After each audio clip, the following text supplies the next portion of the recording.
हाँ पहले वाले में आवाज़ थी है, इसलिए आवाज़ थी ना। जब भी मैंने माइक नहीं लगाया होगा तो आवाज़ आ रही होगी, जब लगा दिया होगा तो नहीं आ रही होगी। तो शुरुआत में मैंने 2-4 क्लासरूम लगाई, फिर बीच में मैंने नहीं लगाई, फिर कल लगाया मैंने। चलिए स्टार्ट करते हैं।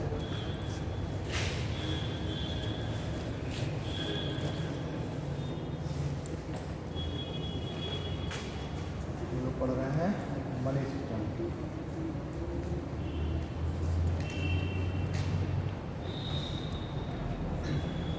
मनी सिस्टम में हम लोगों ने कल देख लिया था कि जो मनी है उसके function, primary function, secondary function, tertiary function में हमने कॉन्टिजेंट फंक्शन देख लिया था। ठीक, अब आज आप लोग ज़रा सा एक हेडिंग डाल लीजिए, वही एवोल्यूशन ऑफ मनी सिस्टम, और पहली पॉइंट डाल लीजिए कमोडिटी मनी। हेडिंग डालिए evolution of money system. Evolution of money system यानी कि जो मनी सिस्टम है इसका विकास, एवोल्यूशन ऑफ मनी सिस्टम। ठीक, और पहला पॉइंट, पहली हेडिंग डालनी है कमोडिटी मनी।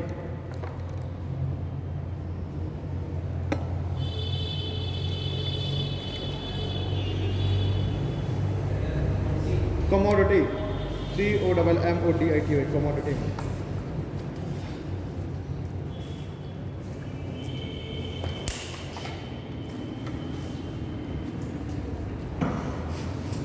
क्या है कमोडिटी मनी? कल मैंने समझाई इस बात को। क्या है कमोडिटी मनी, क्या होगा आपके शब्दों में, आपके विचार से कमोडिटी मनी क्या होगा? कमोडिटी मनी क्या है? ये पेन, इसकी बत्ती, पेन है आपसे 1 ग्राम बराबर है, ठीक है। और देखिए और इस पेन की कीमत क्या होगी? 1 ग्राम गोल्ड बराबर। अब जो भी इस तरह के पेन होंगे वो क्या होगा? 1 ग्राम गोल्ड के इक्वल टू, मतलब आप ये पेन लीजिए 1 ग्राम गोल्ड ले जाइए। या इस पेन की कीमत मान ली जाए 10 किलो गेहूँ। तो भाई ये कमोडिटी मनी कब चल रही होगी? जब मनी सिस्टम, ये जो आज का जो वर्तमान जैसा मनी सिस्टम दिख रहा है, अभी पहली बार आए क्या? आते रहते हैं, पीछे बैठते हैं क्या? ठीक है, तो मतलब काफ़ी समय बाद आए हैं। मतलब कि कमोडिटी मनी उस समय चलन में रही होगी जब वर्तमान का जैसा मनी सिस्टम है, आज जो हमें टोकन करेंसी दिख रही है ना, मेटालिक मनी दिख रही है, पेपर करेंसी दिख रही है, बैंक मनी दिख रही है, जब ये अस्तित्व में ना रहे होंगे, यानी बिल्कुल एंशिएंट पीरियड में, जिस समय हमने जस्ट बार्टर सिस्टम से हमने मनी सिस्टम की ओर आना चालू किया। बार्टर सिस्टम क्या होता है? वस्तु विनिमय ना, वस्तु विनिमय। अपना पेन लेकर के इसका स्टॉल ले लो, वस्तु विनिमय हो गया। ठीक है, इसकी लिमिटेशन भी मैंने बताई थी क्यों वस्तु विनिमय यानी बार्टर सिस्टम चलन से बाहर हुआ। उसके जस्ट बाद हम मनी सिस्टम को ट्रेस करते हैं तो कमोडिटी मनी आ जाएगा। मतलब कि कमोडिटी मनी से क्या हो जाएगा कि किसी एक कमोडिटी यानी कि एक वस्तु का यूज हम करने लग जाते हैं किसी भी वस्तु की कीमत का निर्धारण करने के लिए, है ना। कमोडिटी मनी में क्या हो जाएगा? किसी भी XYZ किसी भी वस्तु का हम प्रयोग करने लगेंगे किसी भी अन्य वस्तु के वैल्यू को मेजर करने के लिए, या फिर ट्रांजैक्शन में यानी व्यापार में हम उस जो स्पेसिफिक जो वस्तु है उसका हम इस्तेमाल करने लग जाएंगे। इसमें इसके मैंने तो एग्जांपल भी बताए थे, जैसे कि फिजी के कुछ आइलैंड्स में व्हेल के टीथ का प्रयोग हो रहा था। कुछ ऐसी जगह भी थी जहाँ पर कहवा के बीच कॉफ़ी बीन्स जो है उसका प्रयोग हो रहा था। कॉफ़ी बीन्स का 100 कॉफ़ी बीन्स के बराबर ये इतना सामान होगा, है ना। 1000 coffee beans is equal to इतना सामान होगा। तो हम क्या कर रहे थे? किसी वस्तु के द्वारा हम व्यापार कर रहे थे या फिर आदान प्रदान कर रहे थे, यानी हम वस्तु के मूल्य का देखिए मापन कर रहे हैं। तब भी वस्तु के मूल्य का मापन ही तो हुआ कि 1 किलो गेहूँ 100 कॉफ़ी के बीन के बराबर है, यानी आप 100 कॉफ़ी के बीन लेके जाइए, 1 किलो गेहूँ लेके चले जाइए, तो 1 किलो गेहूँ का मूल्य निर्धारण हुआ ना। बस क्या था कि पैसे की जगह हमने 100 कॉफ़ी के बीन्स का हमने प्रयोग कर रखा था, ठीक, व्हेल टीथ का प्रयोग कर रखा था। कहीं कहीं पर अफ्रीका की कुछ जगह पर, जहाँ पर अब हम साउथ अफ्रीका देखें वहाँ पर तो गोल्ड की बहुत सारी माइंस हैं, खाने हैं। तो अफ्रीका कॉन्टिनेंट्स में बहुत सारी जगह ऐसी थी जहाँ पर सोने के, गोल्ड के पार्टिकल्स का भी प्रयोग होता था कमोडिटी मनी के रूप में। मतलब टुकड़े जैसे हैं, अब ये हो गया कि एक सोने के एक टुकड़े की कीमत इतनी है और बड़ा टुकड़ा है उसकी कीमत इतनी है, तो वहाँ पर सोने के टुकड़ों के द्वारा व्यापार हो रहा था। वो कमोडिटी मनी के सोने के टुकड़े थे, उनकी कोई वैल्यू नहीं थी, लेकिन बस साइज के हिसाब से इतना बड़ा टुकड़ा है तो इतना, इतना बड़ा टुकड़ा इतना, 2 टुकड़े तो ये सामान। ठीक, अब देखिए कमोडिटी मनी में गोल्ड के टुकड़ों का भी प्रयोग हो रहा है, सब प्रयोग में आ रहा है, लेकिन चलन से बाहर क्यों हो गई कमोडिटी मनी? भाई चलन से बाहर हो गई। अब कॉफ़ी के बीजों का आप प्रयोग कर रहे हैं, कॉफ़ी के बीजों का प्रयोग कर रहे हैं सामान खरीदने के लिए। अब कॉफ़ी के बीज तो कुछ समय में ख़राब हो जाएंगे ना। अब आप जो है इतना सारा कॉफ़ी के बीजे रखें, 1 करोड़ बीजे हैं आपके पास, आप क्या करें, मैं करोड़पति हूँ। अब वो क्या हो जाएगा, कॉफ़ी के बीज आप रखे रहिए, करोड़पति बने। अब जैसे ही मानसून आएगा वो कॉफ़ी के बीजे क्या हो जाएंगे, ख़राब होने लगेंगे, तो उनकी कीमत खत्म। तो कमोडिटी मनी क्या हो रही है, ख़राब हो रही है ना। पेरिसेबल गुड्स है, ख़राब हो रहे हैं, विनाशशील चीज़ें हैं, तो ये ख़राब होने चालू हो जाएंगे। तो ये देखिए सही नहीं था। वेल्टी भाई कमोडिटी मनी उसी जगह प्रयोग होगी, एक ही सीमित दायरे में, जहाँ पर सभी जो लोग हैं वो उस मनी को एक्सेप्ट कर रहे हैं, कमोडिटी मनी को। अब वो फिजी वाले लोग निकल करके भारत आ रहे हैं और कह रहे हैं कि जो हमको ये सामान दे दो और ये व्हेल का दांत ले लो, तो लेगा कोई नहीं लेगा। तो ये क्या, एक सीमित दायरे में कमोडिटी मनी केवल चल सक रहेगी, तो ये भी इसलिए भी चलन से बाहर हो गई। ठीक है, मैंने काउरीज का एग्जाम्पल दिया, सीप काउरीज क्या है। अब काउरीज जो है, जो इसके अब लोग क्या करेंगे, लोग समुद्र किनारे दिन भर टहलते रहेंगे, समुद्र किनारे दिन भर टहलते रहेंगे कि जब भी टाइट आएगी तभी जो है काउरीज यानी कि जो सीप है वो आ जाएंगे किनारे में, तो बढ़िया पीट लेंगे, तो पैसा मिल गया। तो लोग अब कुछ काम धंधा करेंगे, कोई नहीं काम धंधा करेंगे भाई। मतलब कि डिवीजन ऑफ लेबर बिल्कुल रुक जाएगा। डिवीजन ऑफ लेबर समझ रहे हैं ना, श्रम का विभाजन, मतलब कोई नहीं जा रहा, ना बाल काटने वाला काम कर रहा अपना, ना जो बढ़ई काम कर रहा, ना जो है कोई भी कुछ काम नहीं कर रहा, सब क्या करेंगे भाई, इतना काम करने के बाद आपको पैसा नहीं मिल रहा, प्रॉफिट मिल रहा है ना। आप इतना काम करो दिन भर, आपको जो पेमेंट मिलेगी, आपकी वेजेस जो मिलेगा वो प्रॉफिट मिलेगा, प्रॉफिट मिल जाएगी। तो इसलिए तो तुम क्या करोगे, दिन भर समुद्र किनारे टहलते रहोगे। तो जो लेबर ऑफ डिवीजन है ये नहीं हो सकता कमोडिटी मनी में, ठीक है ना। हाँ, तो अब क्या है, सीधी सी बात है, ये सारे जो क्या है ये सब इसके एक अवरोध के रूप में काम कर रहे हैं। ये सब एक ऐसे हैं, डिसएडवांटेज मान सकते हैं, ये सब ऐसे हैं, ये लिमिटेशन हम कहते हैं, ये लिमिटेशन है जिन्होंने कमोडिटी मनी को चलन से बाहर कर दिया। ठीक है, तो कमोडिटी मनी आप हेडिंग डालिए, उसका एक थोड़ा सा एक लाइन में लिख लीजिए जरा, क्या है कमोडिटी मनी। लिखे, a particular commodity used as measure of value, a particular commodity used as measure of value, यानी कि किसी भी वस्तु के वैल्यू को मेजर करने के लिए एक विशेष प्रकार की वस्तु का प्रयोग किया जाता है। तो क्या हो गया, कमोडिटी मनी हो गया। चलिए, कमोडिटी मनी के अगर हम थोड़ा सा कुछ फ़ायदों की बात करें कि कमोडिटी मनी के कुछ फ़ायदे भी थे, जैसे कि इसके लिए आपको बहुत ज़्यादा मेटल की आवश्यकता नहीं कि आपको किसी दूसरे देश पर डिपेंड होना पड़े, है ना, कि भाई अब हमें मेटालिक मनी बनानी है तो हम अगर सपोज दैट कोई ऐसा देश है जहाँ पर गोल्ड होता ही नहीं है, तो मेटालिक मनी कहाँ से बनाएगा, वो तो डिपेंडेंट हो जाएगा दूसरे देश के ऊपर कि वहाँ से मेटल है तो हम बनाए। तो एक इसका फायदा क्या होगा कि डिपेंडेंसी खत्म हो जा रही है दूसरे कंट्री से, जो हमारे पास है हम उसी से काम चला रहे हैं, है ना। उनके पास कॉफी से काम चला रहे हैं, उनके पास कॉफी मिल से काम चला रहे हैं। तो एक तो डिपेंडेंसी देखिए दूसरे देश के ऊपर, ये क्या इसका फायदा है। दूसरा क्या है, इसकी इंट्रिंसिक वैल्यू भी अच्छी खासी है। भाई कॉफी बीज है आपके पास, अब कॉफी बीज से ट्रेड नहीं हो पा रहा तो कॉफी बीज का कॉफी बनाएंगे, है ना। तो इसकी इंट्रिंसिक वैल्यू भी ठीक ठाक ठीक है। तो एक तो आपको डिपेंडेंसी नहीं, इंट्रिंसिक वैल्यू भी इसकी ज़्यादा है। तो ये क्या है, ये कमोडिटी मनी कुछ फायदे हैं, तो थोड़ा सा लिख लीजिए। Advantage, less dependency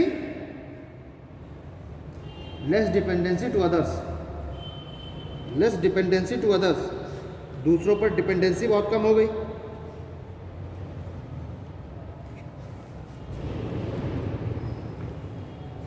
second point, it has on intrinsic value, intrinsic means अंतर्भूत मूल्य, ठीक है ना। It has on intrinsic value, यानी कि इस कमोडिटी की खुद की अपनी एक इंट्रिंसिक वैल्यू है ना भाई। अब नोट है, कागज़ की नोट है, उसकी खुद की कोई इंट्रिंसिक वैल्यू है क्या? कागज़ की 2000 की नोट है, उसकी इंट्रिंसिक अंतर्भूत मूल्य है क्या उसका? कुछ का उसकी सिर्फ क्या फेस वैल्यू है उस 2000 की नोट की। अगर 2000 के नोट की वो फेस वैल्यू ना हो जिस पे गवर्नर के साइन है तो 2000 के नोट तुम लोगे किसी से? 8 आने में मिलोगे? नहीं लोगे। अब 1000 के नोट आजकल आपको कोई 10 रुपये में दे लेंगे? नहीं लेंगे, है ना। तो ये जो कमोडिटी मनी है इनकी खुद की इंट्रिंसिक वैल्यू है। कॉफ़ी खुद की इंट्रिंसिक वैल्यू है। हाथी दांत से व्यापार हो रहा है, खुद की इंट्रिंसिक वैल्यू, क्योंकि हाथी दांत के अदर सामान बना करके विदेशों में खूब डिमांड है। हाथी दांत की ज्वेलरी की खूब डिमांड है ना, हर चीज़ की डिमांड है। तो इसलिए ये जो कमोडिटी मनी है इनकी खुद की इंट्रिंसिक वैल्यू होती है, ठीक है। ये इसके क्या प्रॉफिट है। अब लिख लीजिए डिमेरिट्स। डिमेरिट्स, डिमेरिट्स यानी कि जिसके कारण ये क्या हो गया, चलन से बाहर हुए। डिमेरिट्स में लिख लीजिए पहला पेरिसेबल।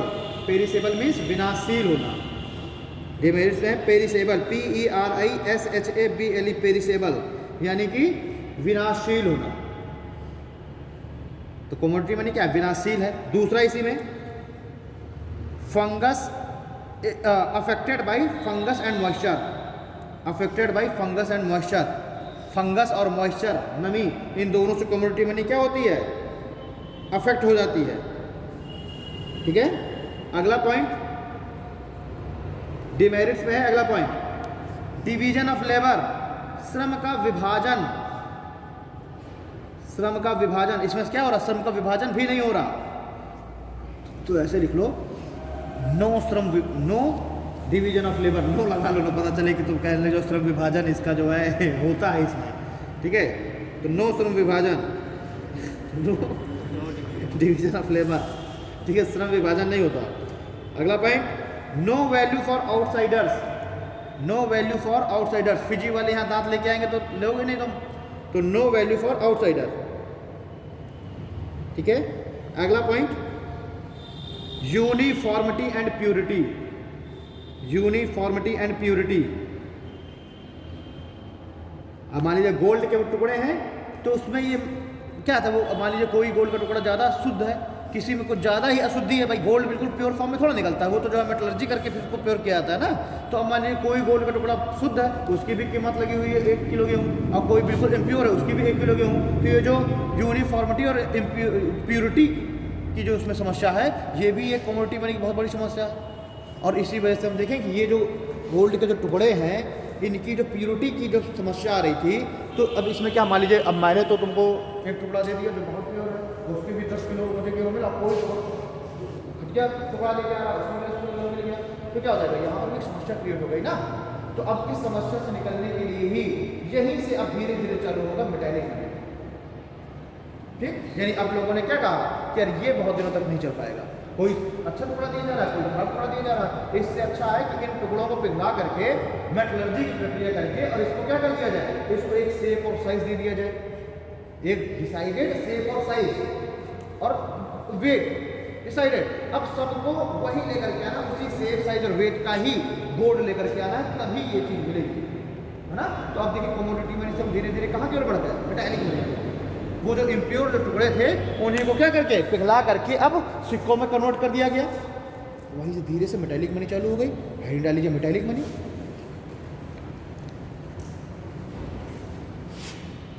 मेटैलिक मनी, ठीक है। तो मेटैलिक मनी में हमने क्या किया, वही जो इम्प्योर जो टुकड़े थे उन्हीं इम्प्योर टुकड़ों को हमने धीरे से हमने शेप साइज और निर्धारित वेट में हमने कन्वर्ट कर दिया। इसके लिख लीजिए बेनिफिट्स, बेनिफिट्स मेटैलिक मनी में बेनिफिट्स। पहला पॉइंट नॉन पेरिसेबल, गैर विनाशशील। अब वो सोने का टुकड़ा है तो क्या है, गैर विनाशशील है, चल रहा है, हाँ, सोने का टुकड़ा है तो क्या है, गैर विनाशशील है, नॉन पेरिसेबल है। अगला पॉइंट डिविजिबल एंड फंजिबल।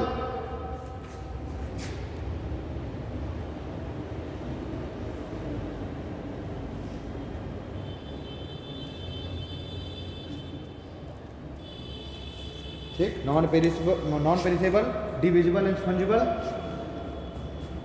क्या होता है फंजिबिलिटी, आप क्या नाम है आपका, आरती। अच्छा, यही लोकल के हैं कि कहीं बाहर से आते हैं?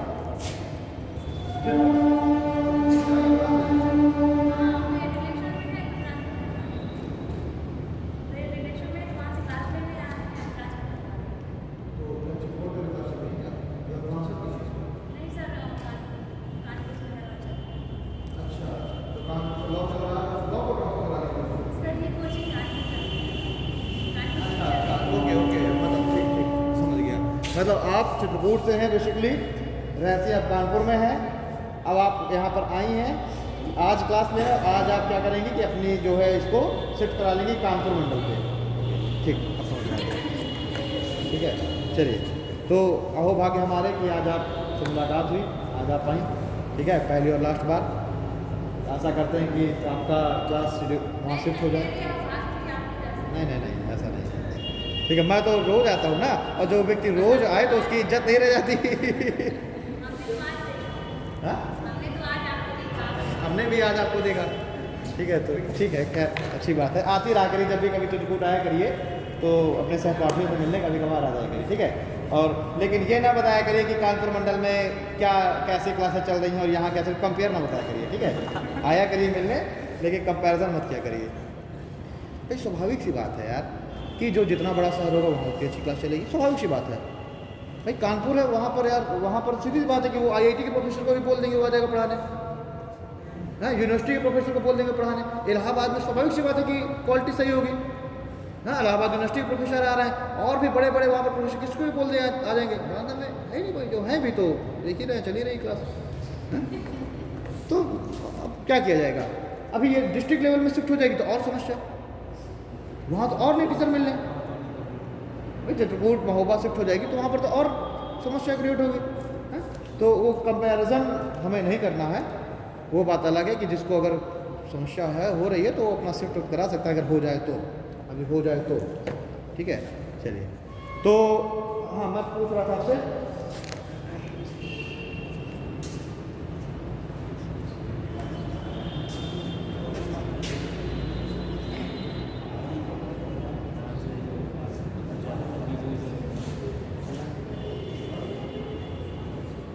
जिसने रजिस्ट्रेशन के समय आय और जाति जमा नहीं किया है वो आज और कल में आय और जाति दोनों जमा कर दें। कोई है जिसका आय और जाति नहीं जमा है, फिर फॉर्म जमा करके चला गया है, आय बनवाइए। मतलब कि अगर नहीं तो ना, तो मतलब फिर कोई दिक्कत नहीं है।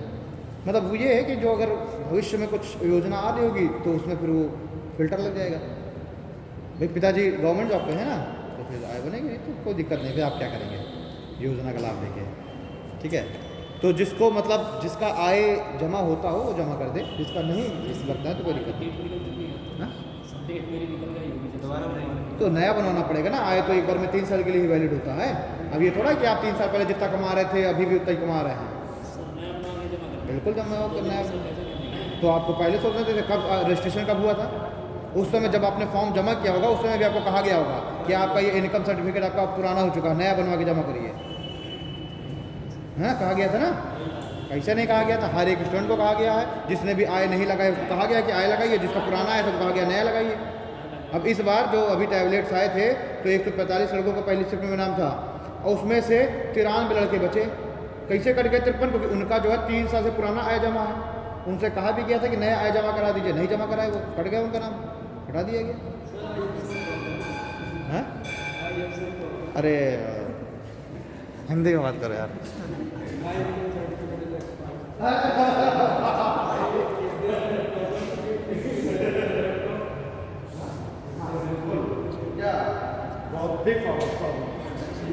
भाई मेरे भाई, नया इनकम सर्टिफिकेट बना लग जाना।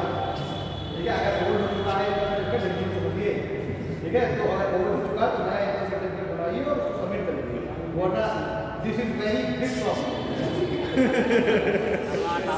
ठीक है, ठीक। तो वाकई में टैबलेट्स में नाम नहीं आएगा अगर आपका इनकम सर्टिफिकेट एक्सपायर है, पुराना है, 3 साल से ओल्ड है। केवल डोमिसाइल एक ऐसा सर्टिफिकेट होता है जो आपका जाति, जो आपका हमेशा चलेगा। इनकम हर 3 साल में अपडेट करना पड़ेगा। ठीक, चलिए। तो हम लोग आपसे पूछ रहे थे फंजिबिलिटी क्या होती है। बिल्कुल, मतलब मनी क्या है, छोटे पार्ट में डिवाइड हो सकती है। जबकि अगर हम देखें जो कमोडिटी मनी है उसमें फंजिबिलिटी नहीं है, है ना। कमोडिटी मनी को अगर आप तोड़ देंगे टुकड़े में तो वो वेस्ट हो जाएगी, बेकार है। लेकिन मनी क्या है, मनी में फंजिबिलिटी का गुण है। यानी कि अगर 2000 की नोट है तो उसको आप 10-10 की नोटों में भी आप कन्वर्ट कर सकते हैं, 100 में कन्वर्ट करवा सकते हैं। वो क्या है, वो उसकी वैल्यू 3 रहेगी। लेकिन मतलब ये तो मैं सॉरी पेपर में चला गया। अगर मेटेलिक में देखें तो अगर गोल्ड है तो गोल्ड को भी आप छोटे टुकड़ों में कन्वर्ट कर सकते हैं, उनकी वैल्यू वही होगी। 100 ग्राम का गोल्ड होगा उसको चाहे आप 1-1 ग्राम में कन्वर्ट कर दीजिए, वही रहेगी। बट कुछ मटेरियल्स ऐसे हैं, अच्छा वो मेटल है भी नहीं, जैसे कि डायमंड 100 कैरेट का है, उसकी वैल्यू अलग है। 100 कैरेट में अगर आपको एक अरबी घोड़ा मिल जाएगा, रेस का घोड़ा, तो अब उसको अब आप सोचें कि भाई 100 कैरेट का है एक रेस का घोड़ा, तो आप क्या करेंगे, उसको तोड़ करके 1-1 कैरेट के अगर 100 ले जाएं तो मिलेगा क्या? नहीं मिलेगा, क्योंकि 1-1 कैरेट की वो वैल्यू नहीं जितना 100 कैरेट की वैल्यू है। तो कुछ इसमें भी कुछ जो है वो, जो डायमंड है, डायमंड को हम लेंगे एक एक्चुअली में कमोडिटी बनेगा, क्योंकि डायमंड क्या है, एक मेटल था तो नहीं है ना। तो डायमंड किस में जाएगा? कमोडिटी मनी में। लेकिन मेटेलिक मनी में क्या रहेगा? सिल्वर, कॉपर, जस्ता, गोल्ड, प्लैटिनम। क्लियर? चलिए, तो हम लोग बेनिफिट्स में देख रहे थे, क्या फंजिबिलिटी का गुण है इसमें, ठीक है, नॉन पेरिसेबल है। अगला पॉइंट लिखिए, लो प्रोडक्शन, भाई इसका प्रोडक्शन भी कम होगा, इसलिए प्रोडक्शन कम होगा, इसलिए हाई इन्फ्लेशन नहीं आएगा इसमें, है ना। Low production, price stability, price stability, price stability, price जो है कीमतें स्टेबल रहेंगी, बहुत ज़्यादा कीमतों में वो नहीं आएगा, ठीक है। अगला पॉइंट लिखें, hyper inflation not possible, hyper inflation, बहुत अधिक मुद्रास्फीति संभव नहीं है इसमें ना। हाइपर इन्फ्लेशन नॉट पॉसिबल, ये भी इसका बेनिफिट है। अगला बेनिफिट इसी में इंट्रिंसिक वैल्यू, इसकी स्वयं की इंट्रिंसिक वैल्यू भी होती है। आप उस सिक्के को आप सिक्के में कन्वर्ट कर दीजिए, 100 रुपये उसकी फेस वैल्यू लिख दीजिए, वो भी है, उसकी फेस वैल्यू भी है, और उसको आप उस गोल्ड को आप पिघला करके आप बेचिए तो उसकी इंट्रिंसिक वैल्यू भी है, ठीक है। चलिए, अब देखिए, मैंने कल एक कॉन्सेप्ट बताया था आपको, एक कथन बताया था कि bad money drives out good money, है ना। जो बैड मनी होती है वो क्या करती है? गुड मनी को ड्राइव आउट कर देती है, हाँ। तो ये चीज़, इस चीज़ से प्रभावित हुई कौन? Metallic money. इस चीज़ से कौन प्रभावित होगी? मेटेलिक मनी, जिसने इस मेटेलिक मनी को चलन से बाहर कर दिया। Bad money drives out good money, ठीक है। और इसी कॉन्सेप्ट ने क्या कर दिया? चलन से बाहर कर दिया मेटेलिक मनी को, क्योंकि क्या हुआ कि धीरे धीरे ट्रेड हो गया कम। मैंने आपको बताया था ट्रेड बहुत सारे बंद हो गए, तो जो हमारे पास जो यूरोपीय देशों से, अफ्रीकी देशों से जो हमारे पास गोल्ड वगैरह आ रहा था, जिससे हम लोगों ने गोल्ड कॉइन बनाने चालू कर दिए थे कुषाण काल में, गुप्त काल में, हाँ, बहुत अच्छे गोल्ड कॉइन। तो अब क्या हुआ? गोल्ड की कमी हो गई, तो हमने उस कॉइन के वजन में हमने कमी कर दी। भाई पहले 10 ग्राम का गोल्ड कॉइन था, उसकी भी वैल्यू 1000, हमने उसमें वजन में कम कर दिया, 10 ग्राम की जगह हमने 5 ग्राम बनाने लग गए, लेकिन वैल्यू उतनी ही है, तो लोग एक्सेप्ट करेंगे क्या? नहीं करेंगे। पहले करेंगे यार, तो पहले तो 10 ग्राम का गोल्ड था, क्योंकि गोल्ड की इंट्रिंसिक वैल्यू है खुद, आप इंट्रिंसिक वैल्यू घट रही है ना, फेस वैल्यू वही, इंट्रिंसिक वैल्यू घटाए दे रहे हैं, हाँ। तो लोगों ने उसको लेना रिफ्यूज़ करना चालू कर दिया कि भाई पहले तो गोल्ड कॉइन बड़े अच्छे थे, 10 ग्राम के थे, 5 ग्राम क्या आप दे रहे हैं, हम नहीं लेंगे, हाँ। ये एक समस्या हो गई। दूसरा क्या हुआ कि बाद के जो शासक है उन्होंने गोल्ड के स्थान पे कॉपर के सिक्के बनाने चालू कर दिए। भाई अकबर ने बड़े अच्छे सिक्के बनाए, औरंगजेब आया, उसने क्या कर दिया? उसने जो है उन सिक्कों का वजन, साइज सब कम कर दिया, ठीक है। तो ये भी हो गया कि गोल्ड को कॉपर से रिप्लेस कर दिया गया। अब गोल्ड की वैल्यू कहाँ गोल्ड की वैल्यू, कहाँ कॉपर की वैल्यू, और दोनों की फेस वैल्यू एक ही है। दोनों की फेस वैल्यू, जो उस नोट के सिक्के के ऊपर जो वैल्यू अंकित वो उतनी ही है, लेकिन उसकी इंट्रिंसिक वैल्यू यानी अंतर्भूत जो उसकी वैल्यू उसमें कमी होगी। भाई गोल्ड महंगा है, अब कॉपर सस्ता है, ठीक है। तो क्या हुआ? ट्रेड, जैसे ट्रेड कम हुए, हमारे यहाँ मेटल आना कम हो गया, वैसे हमने सिक्कों के, हमने क्वालिटी में सिक्कों के, हमने मेटल के टाइप में हमने परिवर्तन कर दिया, और यही कारण बना कि लोगों ने धीरे धीरे सिक्कों को लेना बंद कर दिया, उन बाद वाले सिक्कों को। दूसरे तरीके से हम ये भी कह सकते हैं कि जैसे ही बाद में सिक्के आए घटिया क्वालिटी के, कॉपर के सिक्के आए, वैल्यू सेम उतनी है, कॉपर के सिक्के की भी वही वैल्यू है जो गोल्ड के सिक्के की थी। तो लोगों ने क्या कर दिया? गोल्ड के सिक्कों को लोगों ने रिजर्व करना चालू कर दिया, स्टोर करना चालू कर दिया, होल्ड करना, और कॉपर के सिक्कों को चलाने लग गए। तो इससे क्या पूरा का पूरा जो गोल्ड है वो लोगों के पास फंस के रहेगा, है ना। तो ये समस्या तब क्रिएट होगी जब क्या होगा कि जो फेस वैल्यू है, फेस वैल्यू कम हो या फिर इक्वल हो इंट्रिंसिक वैल्यू पे।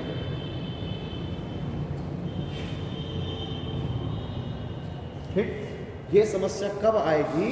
जब फेस वैल्यू कम हो उसकी इंट्रिंसिक वैल्यू पे। ये चीज इंट्रिंसिक वैल्यू तो अंतर्भूत, अब उस गोल्ड के सिक्के की कीमत है 100 रुपये, उसको पिघला के बेचोगे तो 1000 का बिक जाएगा उसका मटेरियल, जो मेटल है। तो सीधी सी बात है कि जो फेस वैल्यू है वो इंट्रिंसिक वैल्यू से क्या होगी, या तो कम हो या तो इक्वल हो, और जब ये कंडीशन होगी तो मेटालिक मनी चलन से बाहर निकल जाएगी, है ना। तो ये इसको ऐसे लिख लीजिए। हाँ फैमिली का खुद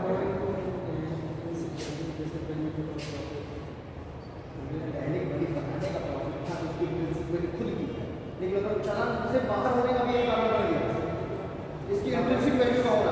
क्यों? क्योंकि लोगों ने आगे के शासकों ने गोल्ड की जगह कॉपर की सिक्के जारी कर दी।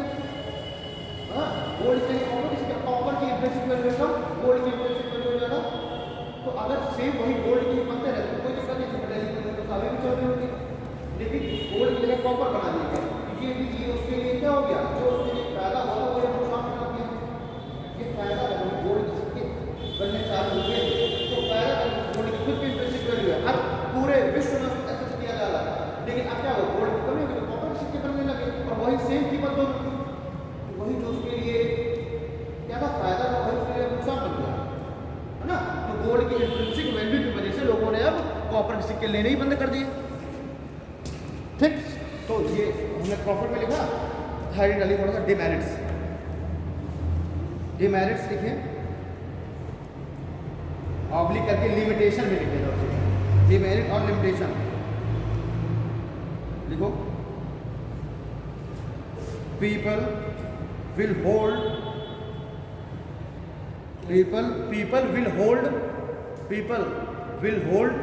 गोल्ड कॉइन और precious coin.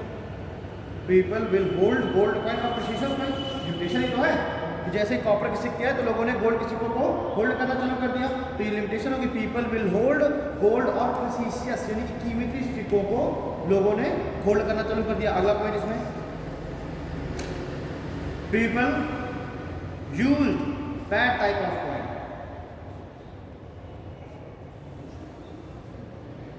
Bad type of coin, ठीक।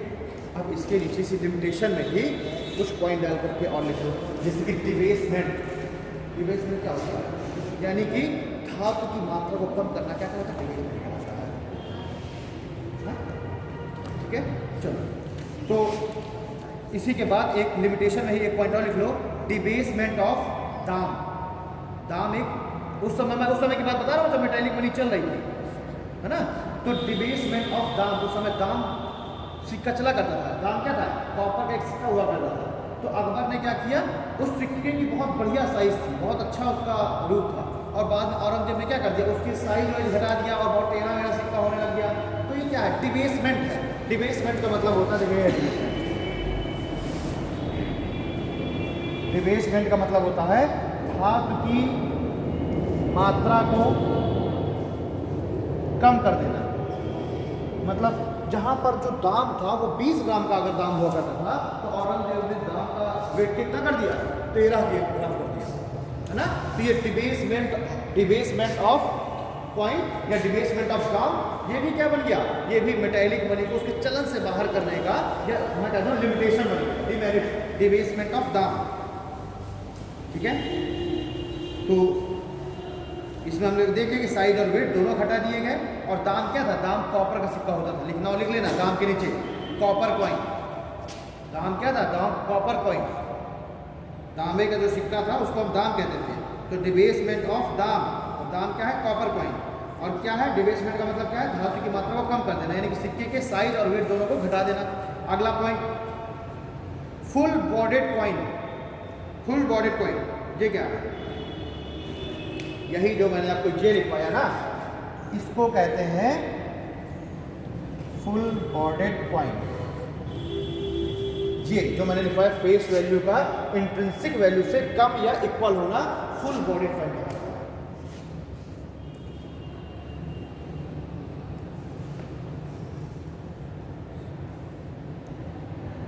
ठीक है, मतलब कि अगर कोई सिक्का है और उस सिक्के को, उस सिक्के की कीमत है 10 रुपए, और अगर उसको पिघला करके उसका हम मेटल बेचें तो उसकी वो बिक जाए, मेटल बिक जाए 20 रुपए में। ये भी तो एक बहुत बड़ा कारण बन जाएगा ना मेटालिक मनी को चलन से बाहर करने का। मैंने कल आपको एग्जाम्पल बताया था 5 रुपए के सिक्के का जो वो हो रहा था, क्या कहते हैं, तस्करी हो रही इसकी बांग्लादेश में, क्योंकि 5 रुपए के सिक्के वो 5 रुपए का ही है, वो तो आप कहीं भी खरीद, भारत में किसी से भी ले लीजिए 5 रुपए का मिलेगा, लेकिन बांग्लादेश में ले जाकर उससे क्या बनाई जाती है, ब्लेड, और उस 5 रुपए के एक सिक्के से 10 ब्लेड बन जाएगी और प्रत्येक ब्लेड की कीमत 2 रुपए, तो 20 रुपए की ब्लेड तैयार हो जा रही थी 5 रुपए के सिक्के से। तो इसमें घाटा है क्या? है तो घाटा नहीं हो, सीधी बात है कि लोग क्या करेंगे, लोग 5 रुपए के सिक्के की तस्करी करेंगे। ज़्यादा से ज़्यादा 5 रुपए सिक्का मान लो यहाँ से खरीदा भी लोगों से, तो 7 रुपये खरीद लिया, कहिए भाई 5 रुपये के जितने सिक्कों में 7 रुपये में बेच दो, लोग तो क्या करेंगे, निकाल निकाल के सिक्के सब बेच देंगे, और 7 रुपये का सिक्का ही 20 रुपये में रेडी हो रहा था, भी घाटा नहीं है। तो ये जो फुल बॉडेड कॉइन का जो ये इसकी जो प्रॉपर्टी है, कॉन्सेप्ट है, ये भी क्या हो रहा है, मेटालिक मनी को उसके चलन से बाहर करने का कारण बन गया। बात समझ, अगर कोई पूछ ले डिबेसमेंट और फुल बॉडेड कॉइन, इन दोनों में डिफरेंस क्या है, एग्जाम में देखे हर उस पॉइंट पे क्वेश्चन बनता है एग्जाम में जो आपको लगता है कि तो बेकार है, और उस पॉइंट से क्वेश्चन बनता है एग्जाम में जो आपको लगता है कि ये तो किसी मतलब का नहीं है, समझे। तो मैंने उस दिन देखो इकोनॉमिक्स में भी मैंने कहा था, जब मैं फार्मर्स का टाइप बता रहा था ना, तभी बहुत सारे लोग सोच रहे थे कि फर्जी है, लेकिन जो उन्होंने आर का पेपर दिया देखा कि एक ही दिन क्लास चली थी इकोनॉमिक्स की, और 2 जो क्वेश्चन थे उसी एक दिन क्लास। एक तो दिया हुआ था कि सबसे बड़ा सेक्टर कौन सा है ना, टर्सरी मैंने बताया सर्विस सेक्टर, तो देखो वो कितना बेसिक क्वेश्चन है, ठीक है। और एक ये भी आ गया था कि 1 हेक्टेयर से 2 हेक्टेयर जिसके पास लैंड है तो उसके साथ क्या कहते हैं, तो ये भी आ गया था। तो मतलब एक दिन की क्लास में 2 क्वेश्चन फंस गया तो उसमें, ठीक है। तो हर एक उस पॉइंट से कहने का मतलब है क्वेश्चन बनते हैं जो आपको लगता है कि ये बेकार है। क्या चीज़, वो तो है ही, और क्या भाई, एग्जामिनर तो वो करेगा ही ना, एग्जामिनर का नाम ही है एग्जामिनर ठीक। चलिए, तो यहाँ पर आपको डिबेसमेंट और फुल बॉडी पॉइंट, इन दोनों में आपको डिफरेंस ध्यान रखना है। बोल देगा कि डिबेसमेंट क्या है, 4 ऑप्शन दे देगा और लिख देगा पहला दूसरा सही है, दूसरा तीसरा चौथा सही है, चारों सही है या एक भी सही नहीं है, तो उसमें तभी है जब आप डिबेसमेंट का अंतर समझ, ठीक है। चलिए, तो डिबेसमेंट और full body point, full body point तब समझेगा जब फेस वैल्यू कम हो और इंटेंसिव वैल्यू ज़्यादा हो। चलिए अगला हम लोग देखते हैं, यही जो मेटालिक मनी है, अब धीरे धीरे लोग क्या है, मेटालिक मनी भी अब धीरे धीरे चलन से बाहर हो रही है, समस्या क्रिएट हो रही है, तो लोग अब क्या करते हैं, मेटालिक मनी से अब धीरे से पेपर मनी की ओर जाना चालू करेंगे या टोकन करेंसी की ओर। तो अगर हम देखें तो 1965 तक जो भी सिक्के बन रहे थे भारत में, 1965 तक जो भी सिक्के बन रहे थे वो सब कैसे सिक्के थे, फुल बॉडी कॉइन थे। 1965 तक जितने पैसे बन रहे थे वो सब क्या थे, वो सब फुल बॉडी कॉइन थे। मतलब कि उस सिक्के की फेस वैल्यू, इतना बड़ा 5 रुपये का सिक्का था इंदिरा गांधी सरकार में, और सिल्वर उसमें काफ़ी ज़्यादा मात्रा में था। मैंने खुद वो सिक्का करीब 7-8 साल पहले मैंने 50 रुपये खरीदा था, 5 रुपये का सिक्का, ऐसे ही बन किया 50 रुपये का, ठीक है। लेकिन अब क्योंकि अब हम तो एक सिक्के से कुछ हो नहीं सकता ना, बहुत सारे सिक्के उसको पिघला करके हम चांदी निकालते भी, और एक सिक्के को पिघलाने का मतलब है कि वो खर्च इतना जाएगा चांदी निकालने में। तो वो सिक्का मेरे पास कितना बड़ा सिक्का है इंदिरा गांधी की सरकार का, ठीक। तो अब वो सिक्का कैसा है, फुल बॉडी कॉइन है, कीमत है 5 रुपये, लेकिन जब उसको बल्क में जब पिघलाया जाएगा तो उसमें जो सिल्वर जो मिला हुआ है वो उससे ज़्यादा था। तो 1965 में गवर्नमेंट ने पहली बार क्या किया, इन फुल बॉडी कॉइन को पूरी तरीके से समाप्त कर दिया, और इस फुल बॉडी कॉइन की जगह 1965 में टोकन कॉइन लेकर के आए।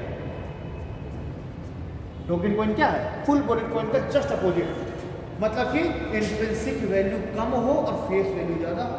आज का तुम देख लो 5 रुपये का सिक्का उस साइज का सिक्का जिस साइज की 98 हुआ करती है, सेम वही साइज है 5 रुपये के सिक्के का जिस साइज का 50 पैसा आया करता था, है ना।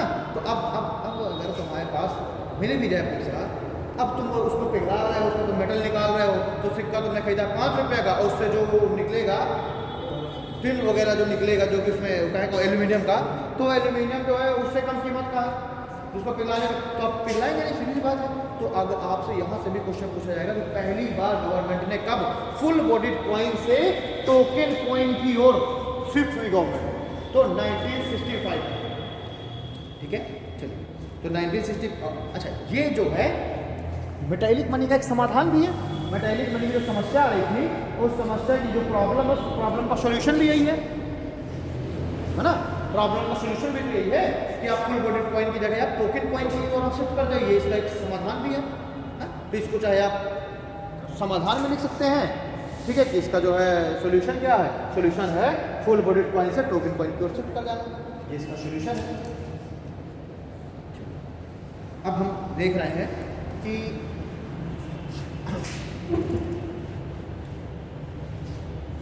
अब हम धीरे धीरे मेटेलिक, देखिए कमोडिटी मनी में से हम मेटेलिक मनी की ओर शिफ्ट हुए, क्योंकि वो गोल्ड के वो पार्टिकल्स थे ना छोटे छोटे, जो कोई प्योर है कोई इम्प्योर है ना। अब इम्प्योर वाले की भी वही कीमत, प्योर की भी वही कीमत, तो वो जो समस्या आने लग गई उससे इजाद हुआ मेटेलिक मनी का। उन्हीं को पिघला करके एक निर्धारित शेप और साइज के सिक्के बना दिए गए। अब यहाँ पर जो समस्या आने लग गई फुल बॉडी कॉइन और ये सब टोकन कॉइन की, अब आपको इतना सारा लेकर के जाना है। समस्या भाई कॉइन हैवी है वेट में, कोई कॉइन क्या है वेट में हैवी।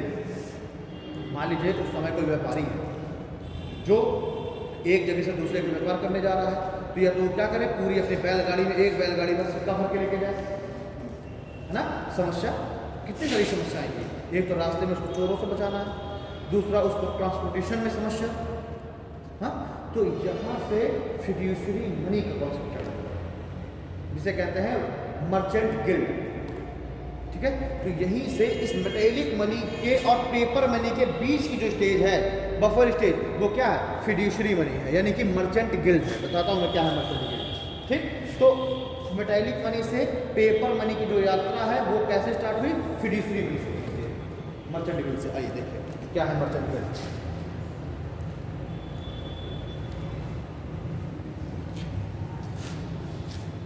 मान लीजिए कोई व्यापारी है, उसको एक जगह से दूसरी जगह व्यापार करना है,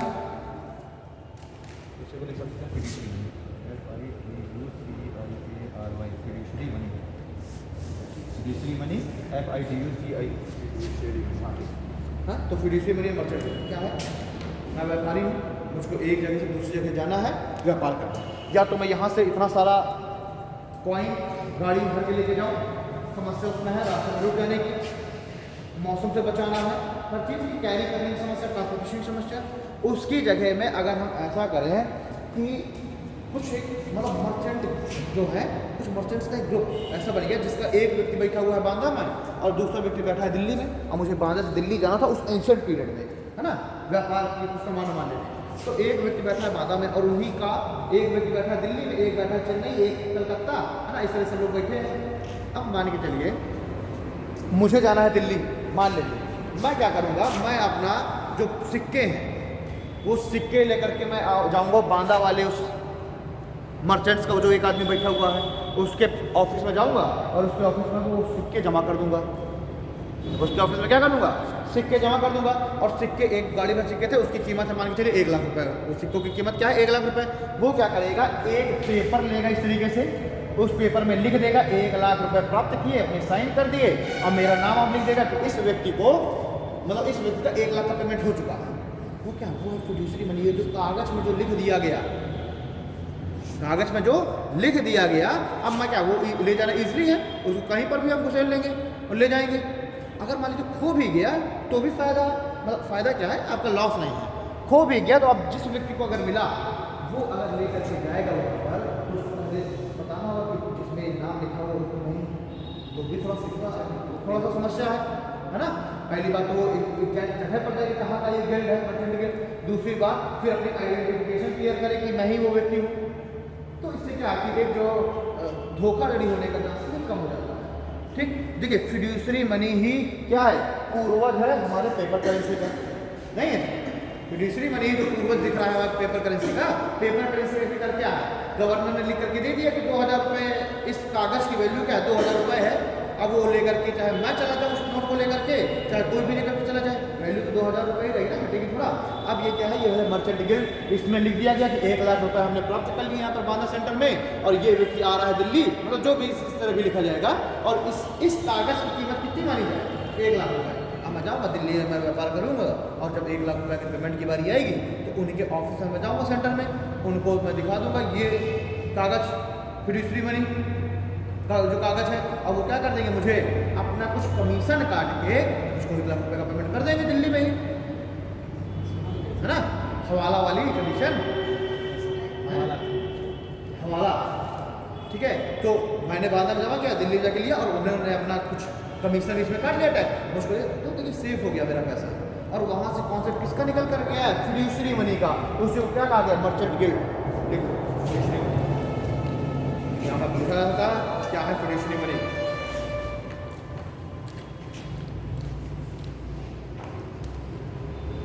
फिड्यूशरी मनी है मर्चेंट गिल्ड, और इसमें ब्रैकेट में लिख लीजिएगा धीरे धीरे पेपर करेंसी की तरफ बढ़ रहे हैं, ठीक है। फिड्यूशरी मनी में लिख लीजिएगा धीरे धीरे पेपर करेंसी की तरफ,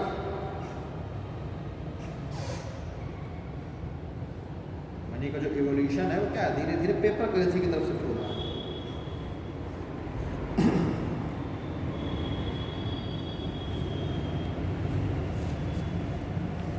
यहाँ तक किसी को कोई समस्या हो रही है आज और कल की क्लास में? मुझे लग रहा है नहीं होनी चाहिए ना, क्योंकि काफ़ी बार उस चीज़ को मैं रिपीट कर देता हूँ, ठीक। तो हम धीरे धीरे कहाँ से हो रहा है पेपर करेंसी। ये देखिए ये सब क्या है, ये इकोनॉमिक्स के बैकबोन्स हैं।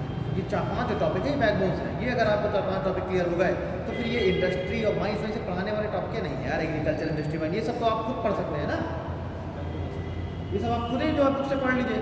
हाँ, तो ये इसीलिए मैंने उन टॉपिक्स को हटा कर ये वाले टॉपिक, शेयर मार्केट थोड़ा सा अपने आप में कॉन्सेप्चुअल है।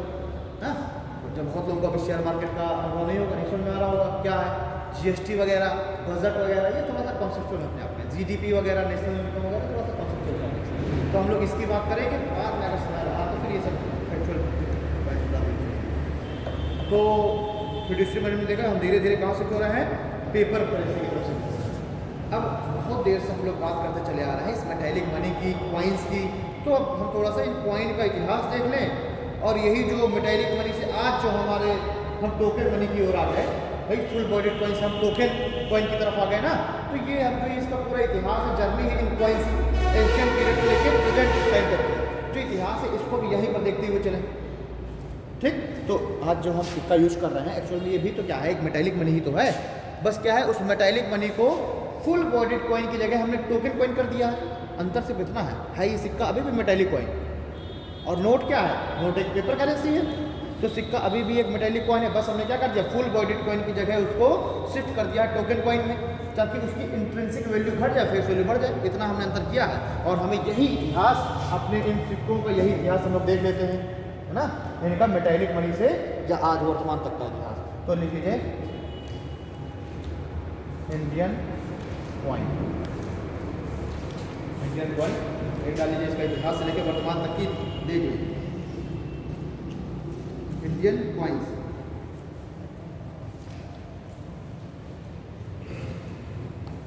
ठीक, तो देखिए अब जो कॉइन है प्राचीन समय में तो वही था, राजा महाराजा अपना बना रहे थे ना, मंडी में लगा रहे थे और सोने के चांदी के सब कॉइन्स बना रहे थे।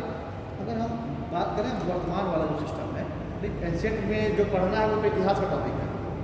एंशिएंट वाले जो पढ़ेंगे कुषाण गुप्तों का रहेंगे, वो सब तो क्या है, वो सब तो है इतिहास का टॉपिक, उसको इतिहास वाले सब देखेंगे। हम देखेंगे इकोनॉमिक्स देख रहे हैं तो हम देखेंगे जो आज चलन में है अभी, ठीक। तो देखिए 1935 में हमने देखा इस यहाँ पर क्या हो रही है, आरबीआई की स्थापना हो रही है। अब यहाँ से आरबीआई क्या करेगा, आरबीआई का अब रोल निकल करके आएगा, क्लियर। तो सबसे पहले सरकार ने क्या किया, जब कॉइन बनाना चालू किया तो एक लेकर के इंडियन कॉइनेज एक्ट, थोड़ा सा लिख लीजिए इंडियन कॉइनेज एक्ट को। इंडियन कॉइन सिस्टम में हम देखेंगे इंडियन कॉइनेज एक्ट 1906, ब्रिटिश काल में क्या हो रहा था, जो वर्तमान जो सिक्के का जो स्वरूप है ये स्टार्ट हो गया था कब, ब्रिटिश काल में। और ब्रिटिश के द्वारा ही क्या लेकर के आया गया, इंडियन कॉइनेज एक्ट 1906 में, और उसमें संशोधन किया गया अभी एक बार 2011 में, मतलब उस समय का इंडियन कॉइनेज एक्ट 1906 में संशोधन कब हुआ, 2011 में, ठीक है।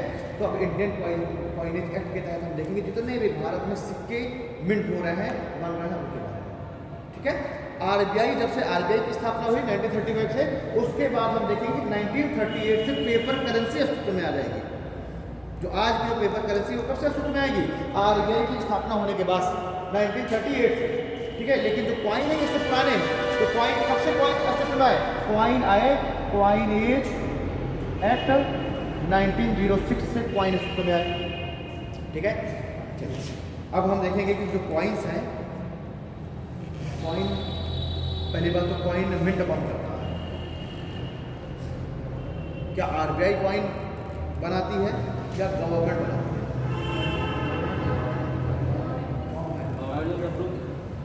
वो आरबीआई, वो अलग बात है कि आरबीआई बताएगी, आरबीआई गवर्नमेंट को बताएगी, क्योंकि आरबीआई का ही काम है ना गोल्ड पे रिजर्व करना, उसी गोल्ड के रिजर्व के बेस पर ही पैसा छापा जाएगा। तो आरबीआई केवल गवर्नमेंट को बताएगी कि आप 10 करोड़ की आप कॉइन मिंट कर, ठीक है, 10 करोड़ की मिलती है। तो कॉइन, पहली बात तो कॉइन मिंट करने का अधिकार किसको है? गवर्नमेंट को, ठीक है। 1 रुपए की जो नोट है वो भी प्रिंट करने का अधिकार किसको है? गवर्नमेंट को। और उस पर साइन किसके होते हैं? वित्त मंत्री के, फाइनेंस सेक्रेटरी के, वित्त मंत्री के नहीं, फाइनेंस सेक्रेटरी के, जो वित्त मंत्रालय का जो सचिव है उसके साइन होते हैं 1 रुपए की नोट पे। और बाकी सभी नोटों पर 1 रुपए के बाद जो भी नोटें हैं उस पर साइन होंगे आरबीआई गवर्नर के, ठीक। तो हम देखें कि सारे के सारे कॉइन्स और 1 रुपए की नोट ये किसके अंतर्गत आ रहा है? ये आ रहे हैं गवर्नमेंट ऑफ इंडिया के। मतलब कि जो मिंटिंग प्रेस है, जो टकसालें हैं, ये किसके अधीन होंगी?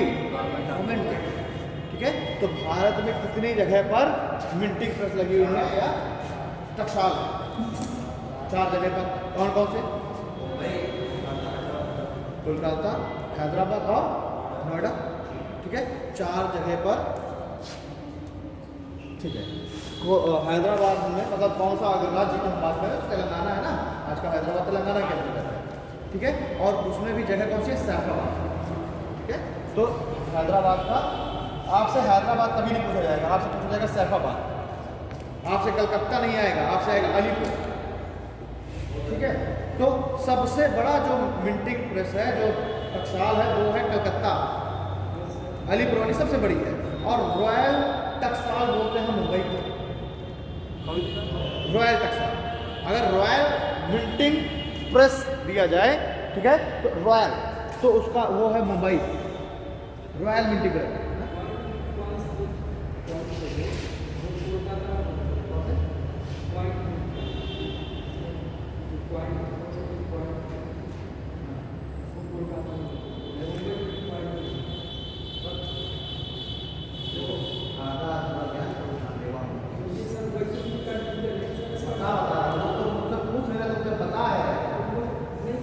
तो अभी मैं खत्म कर दिया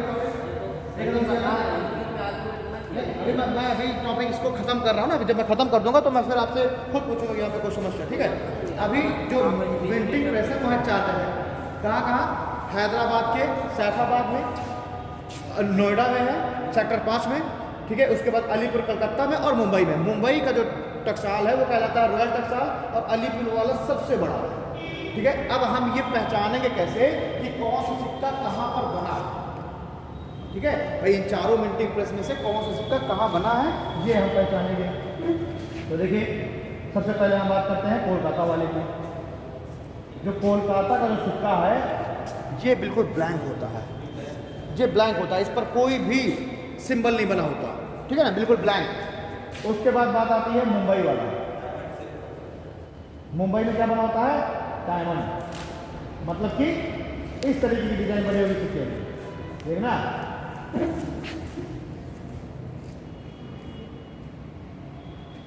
मुंबई के सिक्के में क्या बना होगा? डायमंड बना होगा, ठीक है। जो हैदराबाद में जो सिक्का बन रहा है,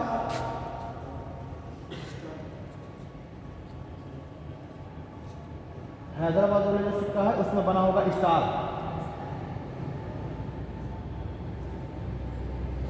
ऐसा करके कुछ जो है स्टार बना होगा। और जो नोएडा वाला जो सिक्का है उस नोएडा वाले सिक्के में केवल एक इस तरीके का डॉट लगा हुआ, ठीक।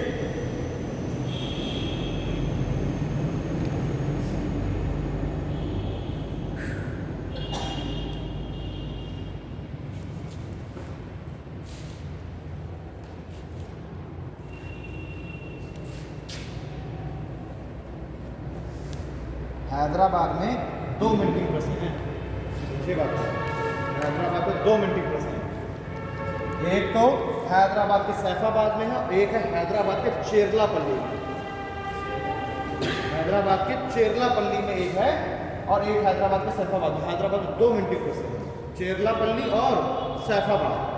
कलकत्ता में एक ही है, कहाँ? अलीपुर में, ठीक है, अलीपुर। नोएडा में भी एक ही है और मुंबई में एक है।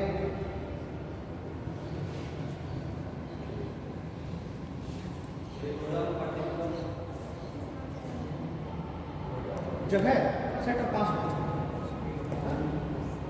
नोएडा सेक्टर 5 में। जो है ये एक सेकंड, एक लोग गूगल कर लो थोड़ा सा, नोएडा में किन जगह पर है। नोएडा वाले का सिंबल क्या होता है? वो सिंबल के डॉट लगा हुआ है। एक लोग जरा सा गूगल कर लो जरा, नोएडा की किस जगह पर, कौन सा सेक्टर है, कहाँ से है? वहीं पर SCL का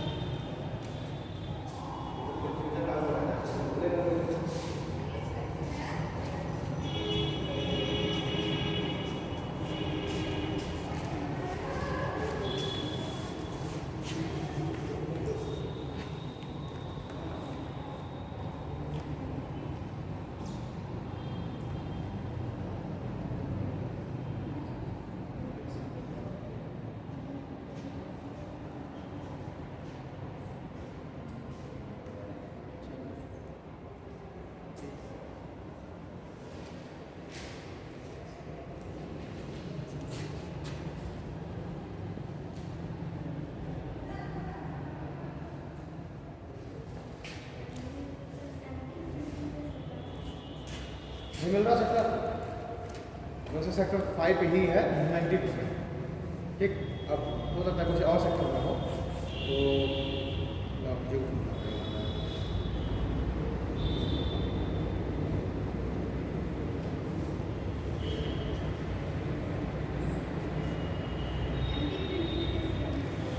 मीटिंग प्रेस ऑन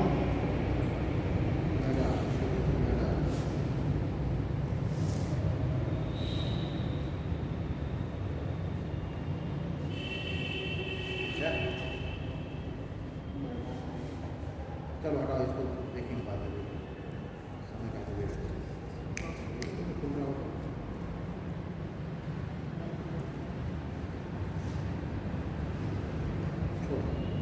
रहा, ठीक है।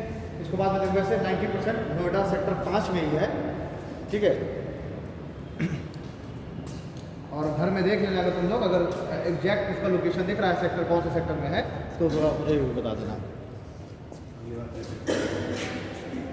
तो ये क्या हो गया, ये तो हमने कॉइन को देखा, कॉइन कहाँ कहाँ छप रहे हैं।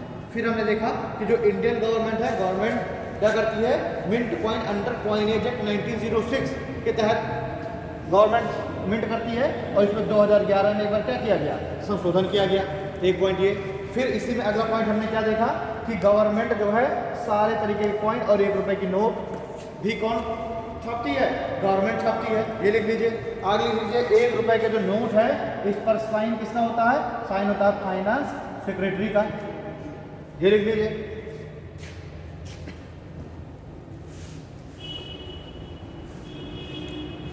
ठीक है। अब अगर हम देखें कि आखिरकार जो है सरकार अधिकतम कितने तक का सिक्का छाप सकती है। अभी जो कॉइनेज एक्ट जो 2011 जो अमेंडमेंट किया गया है उसके आधार पर सरकार अधिकतम कितने तक का सिक्का छाप सकती है, तो सरकार अधिकतम 1000 तक का सिक्का छाप सकती है, ठीक है ना। कॉइनेज एक्ट अभी नहीं, वो अभी जो कॉइनेज एक्ट है उसके तहत अभी अधिकतम 1000 रुपये तक का ही सिक्का भी छाप सकती है। तो 10,000 का सिक्का जब छापा जाएगा तो हो सकता है कि कोई मतलब बहुत सारे सिक्के होते हैं जिनको हम क्या करते हैं, किसी न किसी मतलब संग्रहालय में रखने के लिए छाप देते हैं। भाई कोई वहाँ पर चीज़ रहती है तो उसको जो है डिवोट करके हम सिक्का अभी इसकी लाता गया है, तो वो ऐसे तो कोई भी छाप दो, लेकिन जिसको हम लीगल टेंडर बना सकते हैं वो अभी तक क्या है 1000 तक का ही सिक्का अधिकतम सरकार छाप सकती है, ठीक है। तो सरकार अधिकतम 1000 तक का सिक्का छाप सकती है। अगर हम लोग लिख लीजिए RBI प्रिंट नोट्स, ये सिक्के की बात हो गई, ठीक है। अब देखिए RBI print notes under RBI act 1934, RBI print notes under RBI act 1934। देखिए RBI एक्ट 1934 है, इसके तहत 1935 में RBI की स्थापना हुई और उसके बाद RBI ने क्या किया, 38 में नोट छापनी चालू की। क्लियर?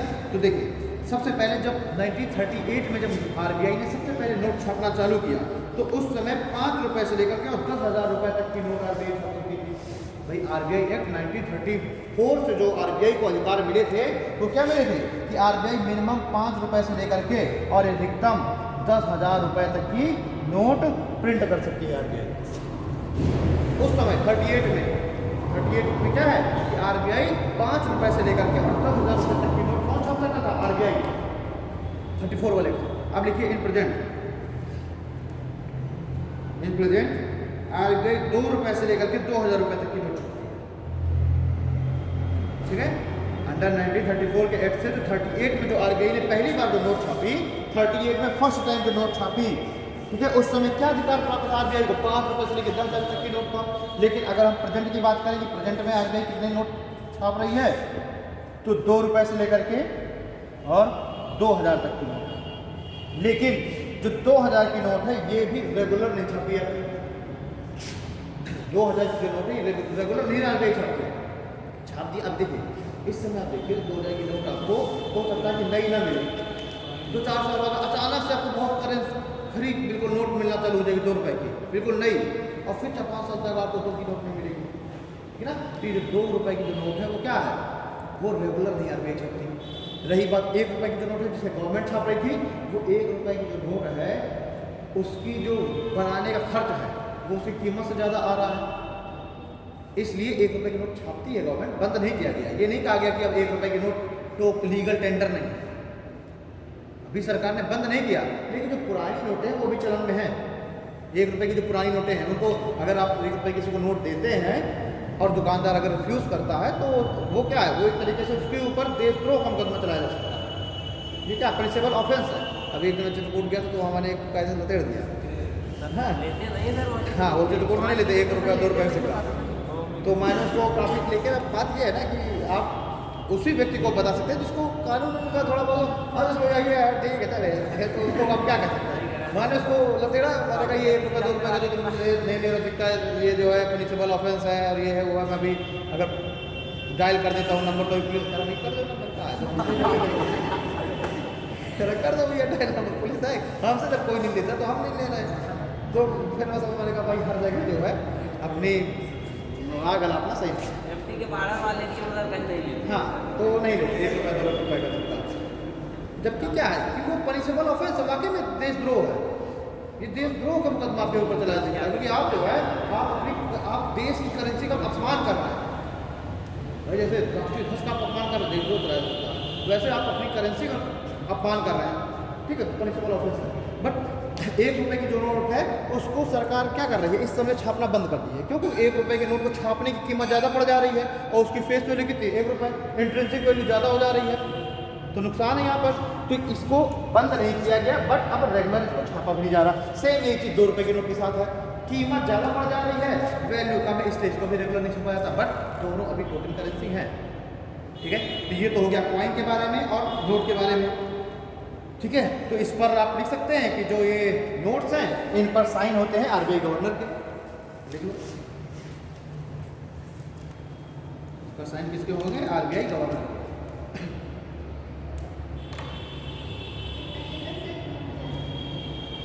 10,000 की नोट तक छापने का अधिकार था RBI। इस 10,000 तक की नोट छाप सकती है RBI। मैं कह रहा हूँ प्रेजेंट में 2,000 तक की नोट RBI छाप रही है। भाई इसको आईने को बंद थोड़ा किया गया, इसको नल एंड वॉइड थोड़ा घोषित किया गया। ये है कि 5 रुपये से लेकर के उस समय जब 38 में जब कहा गया 5 से लेकर के 10,000 तक की नोट RBI छाप सकती थी। फिर RBI को क्या कहा गया, 2 रुपये की नोट और बढ़ा दिया गया इसके अधिकार क्षेत्र में। ठीक है, लेकिन अभी वर्तमान में RBI अधिकतम 2,000 तक की नोट छाप, लेकिन RBI 10,000 की नोट छाप सकती है, छाप नहीं रही है, छाप सकती है, जब चाहेगी RBI छापना चालू कर देगी। क्लियर। चलिए अगला कॉन्सेप्ट आता है फिएट। लिख लो हेडिंग फिएट मनी। क्या है फिएट मनी?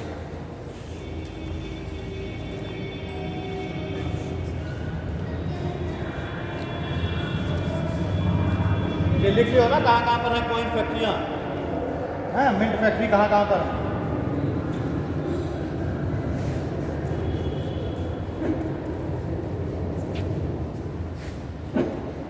अब कंफ्यूजन दूर हो गया? अभी भी है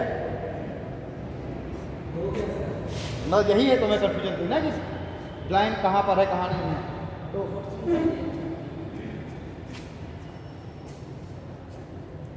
एक एक चीज़ सिस्टमेटिक वे में देखते रहिए, अपने आप सारे डाउट क्लियर हो जाएंगे। क्लियर? अब हम देखते हैं कि आखिरकार क्या है फिएट मनी। ठीक है, हम देखते हैं कि फिएट मनी क्या है। किसी भी मनी को फिएट मनी कब कहा जा सकता है? क्या इस मार्कर को फिएट मनी कहा जा सकता है ना? तुम्हारे पेन को फिएट मनी कहा जा सकता है, या सिक्का अगर फिएट मनी है तो क्यों है? अच्छा, अब एक बात मुझे बताओ, प्रेजेंट टाइम पे 1000 की नोट क्या फिएट मनी है, क्या लीगल टेंडर है? दोनों है या दोनों नहीं? दोनों। अब मोदी जी जो कहे थे उस दिन कि आज रात 8 बजे से 1000 की नोट लीगल टेंडर नहीं रह जाएगी। 1000 की नोट क्या फिएट मनी है, क्या लीगल टेंडर है, या दोनों है या दोनों है? लीगल टेंडर नहीं है जबकि फिएट मनी है, क्योंकि फिएट मनी होने के पीछे का कारण ये है, तो कोई भी करेंसी फिएट मनी तब होगी जब वो करेंसी या तो कॉइन के रूप में हो, या तो पेपर के रूप में हो, नोट के रूप में हो, और दूसरा उसको क्राउन के द्वारा, राजा के द्वारा या सरकार के द्वारा उसको क्या किया गया हो, बनाया गया हो। ठीक है, तो देखिए 1000 की नोट सरकार के द्वारा बनाई गई है, ये कंडीशन फुलफिल हो रही है, और वो नोट के रूप में भी है, ये कंडीशन फुलफिल हो रही है। फिएट मनी के लिए यही दो कंडीशन फुलफिल होनी चाहिए, है ना? पहली कंडीशन क्या है? पहली कंडीशन है कि उसको या तो कॉइन के रूप में होना चाहिए या फिर उसको नोट के रूप में होना चाहिए, पेपर नोट के रूप में। कंडीशन फुलफिल हो रही है, लिखो, लिखते चलो। ठीक है, ठीक। दूसरी कंडीशन क्या है? Must be issued by government और किंग और क्राउन। ठीक है, मस्ट बी इशूड बाई, पहला तो कॉइन और नोट के फॉर्म में होनी चाहिए, must be in form of coin and note. और सेकंड क्या है? Must be issued by king, queen और गवर्नमेंट। आरबीआई भी तो क्या गवर्नमेंट का ही हिस्सा है ना? तो फिएट मनी होने के लिए बस तो यही दो कंडीशन है और कोई कंडीशन नहीं। अब वो चलन में है कि नहीं है कोई मतलब नहीं। ठीक है, 4 आना चवन्नी लीगल टेंडर नहीं है, बट क्या है कि दोनों कंडीशन फुलफिल करने की नहीं कर रही। कॉइन भी है और सरकार के द्वारा भी उसको मिंट किया गया था। तो 4 आना चवन्नी क्या है? अभी भी फिएट मनी, बस फिएट मनी है, फिएट मनी नहीं, उसका दर्जा नहीं खत्म हो जाएगा। ठीक है, 1000 की नोट, ये क्वेश्चन ये उस समय जब डिमोनेटाइजेशन हुआ था उस समय क्वेश्चन आया बहुत सारे जगह कि 1000 की नोट अब फिएट मनी रह गई है कि नहीं। क्वेश्चन देखते ही तरफ नहीं, क्योंकि उनके दिमाग में बस डिमोनेटाइजेशन होता चला था कि बिल्कुल खत्म, अब उसका कोई सब दर्जा ही खत्म है। तो देखिए वो लीगल टेंडर, मोदी जी ने कहा था कि आज के बाद 1000 की नोट फिएट मनी और लीगल टेंडर दोनों नहीं रह जाएंगे, उन्होंने सिर्फ लीगल टेंडर बोला था। ठीक, तो लिख लीजिए फिएट मनी के लिए क्या है? दोनों condition, both condition must be fulfil. तुमने कहा था करिए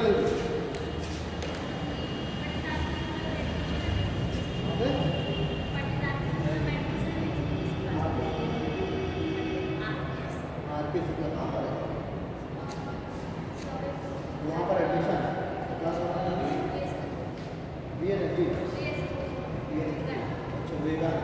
तो मतलब एडमिशन वहाँ क्लास में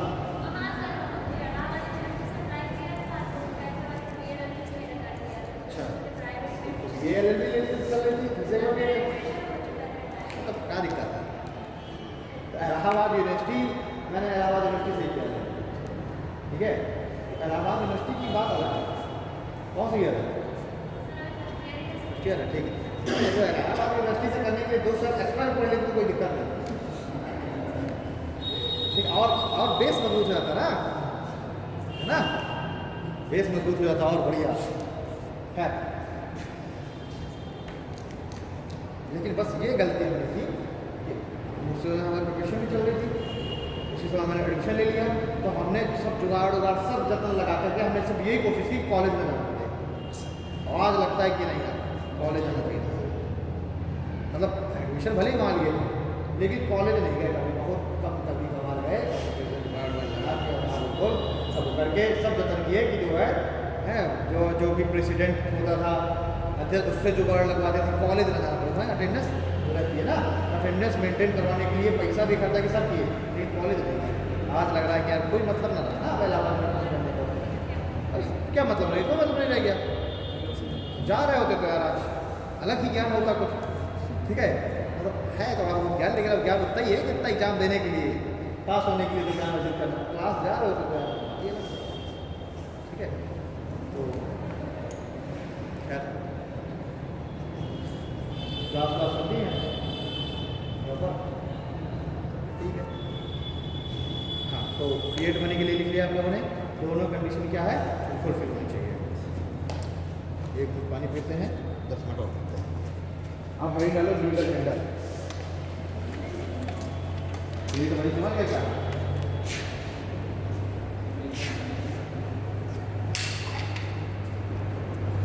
वीर नारी सम्मान समारोह श्री के सत्यनारायण। हाँ,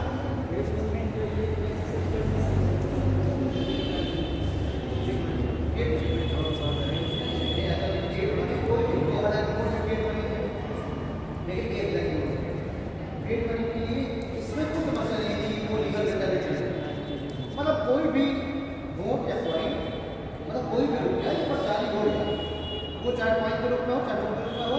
दूसरी बात, उसको किसी सरकार ने ना लिखा हो। अब ये नहीं है कि जो है रजनीकांत नोट आ जाए, ठीक है, अब चूरन में तमाम नहीं निकलती थी, ठीक है, कि चिल्ड्रन बैंक ऑफ इंडिया, तो वो क्या नोट के रूप में तो है। चिल्ड्रन बैंक ऑफ इंडिया की जो नोट होती थी चूरन निकलती थी, वो अब आपके जैसा नोट के रूप में है। बढ़िया, देखिए वैसे उससे अच्छा हमारी नोट से अच्छा कलर है ना। क्या कहूँगा, क्या उसको किसी गवर्नमेंट ने इशू किया है या किसी क्वीन ने इशू किया है? नहीं, उसने एक कंडीशन फुलफिल की, बट दूसरी कंडीशन फुलफिल नहीं की। इसी तरह एक चीज और, गवर्नमेंट सिक्योरिटी।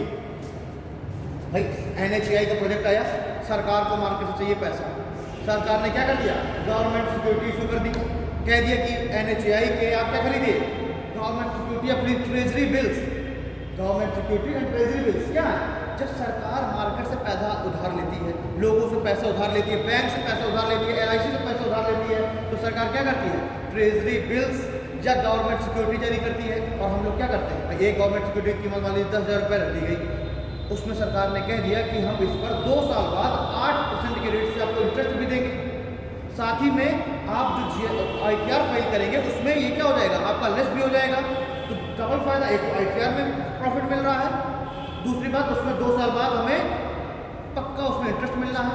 अब बैंक में 6% इंटरेस्ट मिल रहा है, गवर्नमेंट सिक्योरिटी में मान लीजिए 10% इंटरेस्ट मिल रहा है, तो हम क्या करें, गवर्नमेंट सिक्योरिटी खरीदेंगे।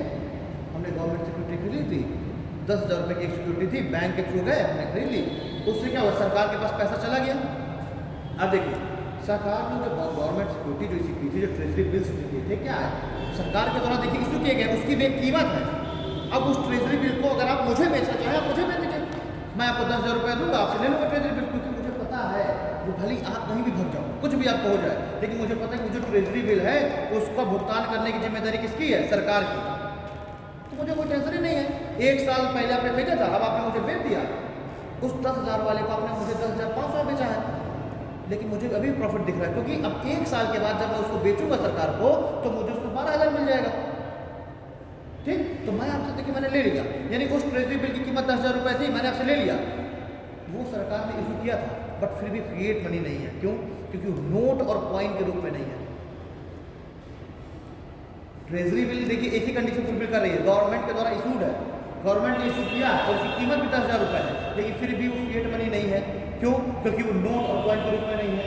उसी तरफ दूसरी तरफ देखें चिल्ड्रन बैंक ऑफ इंडिया की नोट के रूप में, लेकिन गवर्नमेंट ने इशू नहीं किया, वो भी फिएट मनी नहीं है। 1,000 की नोट चलन में नहीं है, लेकिन नोट भी है, सरकार ने भी इशू किया है। बात समझा गई क्या? फिएट मनी पूरी तरीके से। ठीक है सर। ये तुम्हारी टोपी फिएट मनी है कि नहीं है? नहीं है। वो मैंने कल ऐसे कह दिया था आपको समझाने के लिए कि मार्कर को अगर सरकार कह देगी तो है, लेकिन ये ना तो कॉइन के रूप में है ना नोट के रूप में है, तो फिएट मनी नहीं है। कल आप चाहते तो मुझे टोक भी सकते थे कि सर ये तो नहीं है, लेकिन कल आपको फिएट मनी का नहीं पता था क्या? अगली दिन मैं आपसे कहूँगा कि ये मार्कर की कीमत चाहो तो 10,000 रुपये हो जाएगी, आप कह देंगे नहीं हो सकती सर। क्यों? सरकार ने भले चलो सरकार ने इसको इशू किया, बना दिया, लेकिन ये ना कॉइन के रूप में ना नोट के रूप में, ठीक है? वो कमोडिटी मनी वाली बात चली जाएगी, वो कमोडिटी मनी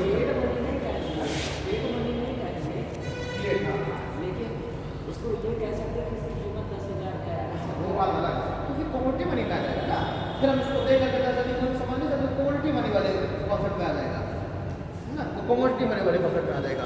कमोडिटी मनी भी तो एक व्यापार का ही माध्यम था, लीगल टेंडर। अभी सर शेयर मार्केट में कमोडिटी खरीदी के लिए हाँ, इसलिए सब अभी भी बार्टर भी चल रहा है, कमोडिटी मनी भी चल रही है, मेटालिक सब तरह की भी चल रही है मनिया। चलिए अब आता है, हाँ एक जरा ये थोड़ा सा एक लिख लीजिए जो मैंने अभी आपको बताया, एग्जाम्पल करके लिख लीजिए। जैसे children bank of India, children bank of India की नोट फिएट मनी नहीं है, आपने समझने के लिए लिख लीजिए। चिल्ड्रन बैंक ऑफ इंडिया, समझ जाओगे ना, चिल्ड्रन बैंक ऑफ इंडिया चूरन वाली, चिल्ड्रन बैंक ऑफ इंडिया की नोट फिएट मनी नहीं। अब आप कल ना कहने लग जाना कि RBI का कौन प्रतिद्वंदी खड़ा हो गया, चिल्ड्रन बैंक ऑफ इंडिया ठीक। तो चिल्ड्रन बैंक ऑफ इंडिया की नोट फिएट मनी नहीं है, क्योंकि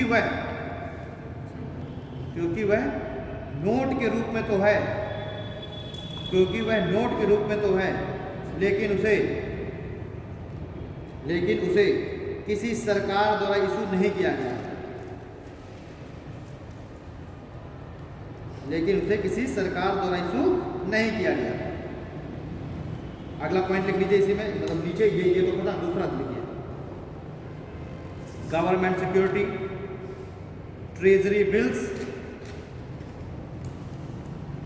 government security, treasury bills, bond, debenture, share, bond, debenture and share, ये भी फिएट मनी नहीं होंगे। Government security, treasury bills, bond, debenture और शेयर, ये भी फिएट मनी नहीं होंगे। अच्छा, मुझे एक अंतर बता दो, ट्रेजरी बिल्स, गवर्नमेंट सिक्योरिटी, इनमें और बॉन्ड, शेयर और डिबेंचर, इनमें अंतर क्या है? गवर्नमेंट सिक्योरिटी और बॉन्ड में अंतर क्या है? शेयर में अंतर क्या है? गवर्नमेंट सिक्योरिटी और शेयर में अंतर क्या है? या मैं कह दूं ट्रेजरी बिल्स और शेयर्स में क्या अंतर है?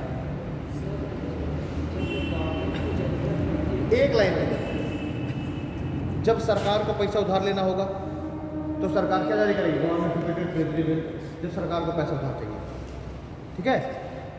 जब किसी प्राइवेट कंपनी को पैसा उधार चाहिए तो क्या जारी करेगी? शेयर, बॉन्ड और डिबेंचर। बात समझ आ गई?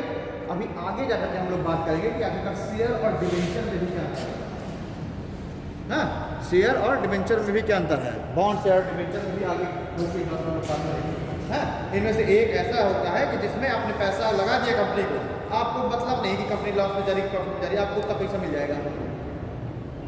एक ऐसा भी टाइप होता है जिसमें अगर आपने पैसा लगाया तो अब आप उसके मालिकाना हक है कंपनी के, प्रॉफिट तो आपका प्रॉफिट, लॉस तो आपका। तो ये हम देखेंगे अभी, ठीक है। आगे देखिए, अब हेडिंग लीजिए लीगल टेंडर।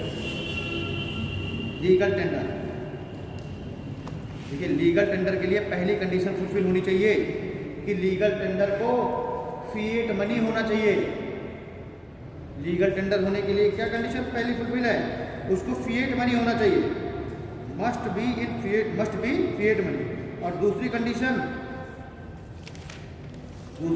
है इसमें, अदर पार्टी कैन नॉट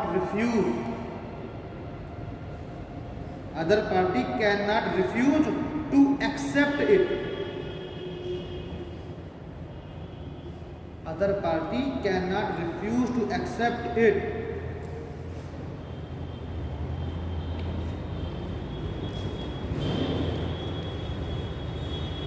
ठीक, मतलब दूसरा वाला पॉइंट, पहला वाला तो आप समझे गए कि फिएट कॉइन होना जरूरी, दूसरा other party cannot refuse it, मतलब कि अब ऐसा नहीं है, मतलब कैनॉट रिफ्यूज टू एक्सेप्ट, दूसरी पार्टी उसको रिफ्यूज नहीं कर सकती लेने से।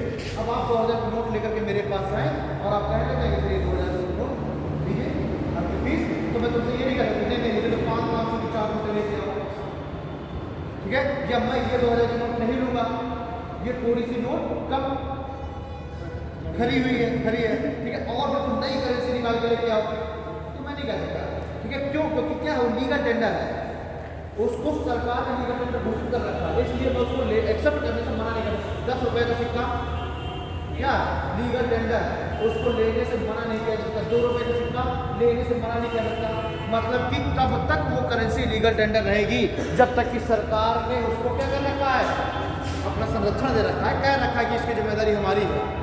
भाई 1000 की नोट क्यों जो है अब बंदी हो गई, क्यों? सरकार ने कह दिया कि ऐसी बदली का टेंडर नहीं, हमारी कोई गारंटी नहीं है, अब हमारी कोई गारंटी नहीं है, ठीक है, अब जब सरकार ने कह दिया हमारी कोई गारंटी नहीं है तो पता तो सरकार ने कह दिया लीगल हम नहीं मानेंगे अब 1000 की नोट, अगर सरकार नहीं मानेगी 1000 की नोट तो उस 1000 की नोट अब उसी वैल्यू पर रह गई। भाई आखिरकार मैंने क्या बताया था, जो सुप्रीम जो अथॉरिटी है वो अगर एक्सेप्ट कर रही है उस नोट को तो उनको सरकार दे सकती है ना 1000 की नोट के बराबर का कीमत अदा करना, मैं थोड़ा कर सकता हूँ, है ना?